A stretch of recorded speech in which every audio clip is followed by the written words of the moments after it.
It's amazing to think that Mercedes is only now bringing a mid-sized SUV to the UK, despite having previously sold the GLK model elsewhere in Europe. It has at last decided to build a BMW X3 and Audi Q5 rival in right-hand drive. And here it is, the new GLC.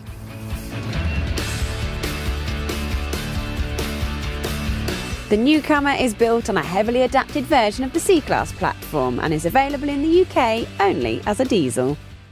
All models get four-wheel drive, an automatic gearbox and, as you can see, a big boot. Certainly bigger than the C-Class, but not quite a match for the BMW X3. And there's no seven-seater option, whereas Land Rover's Discovery Sport does offer those extra two seats.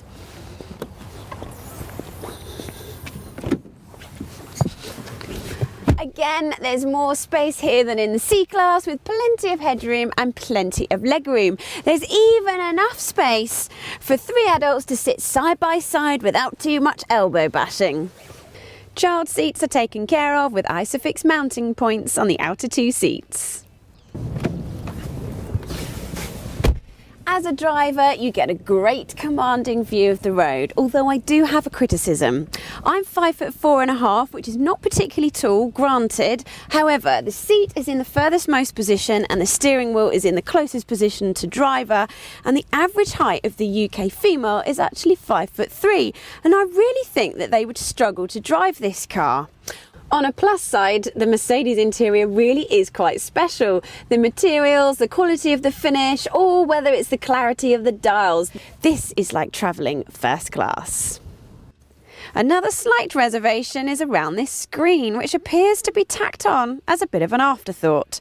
We'd also seriously consider upgrading from the basic Garmin sat-nav to Mercedes' own command system.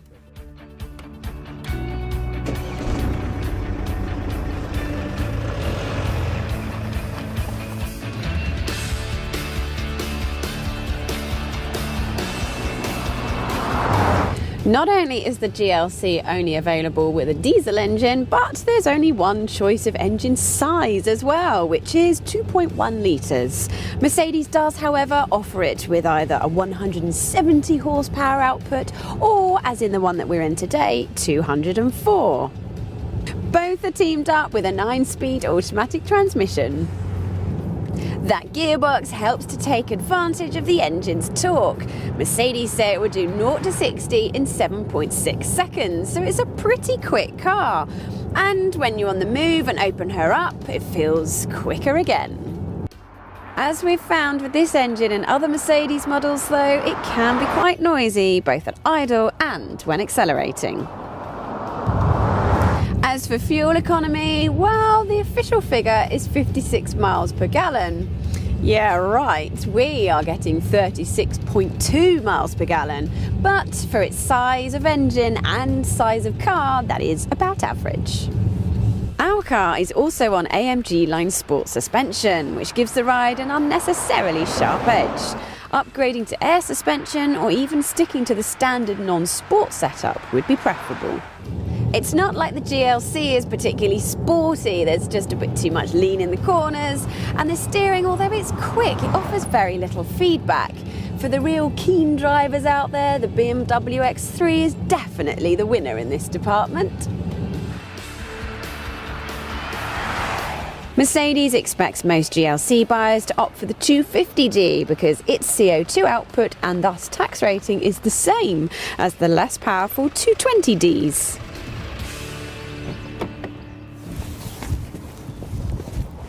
Prices start at £35,000, with the more powerful engine attracting a £1,200 premium.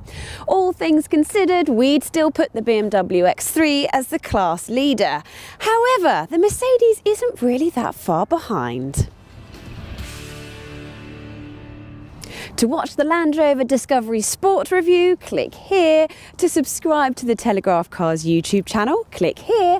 And visit the Telegraph Cars website by clicking here.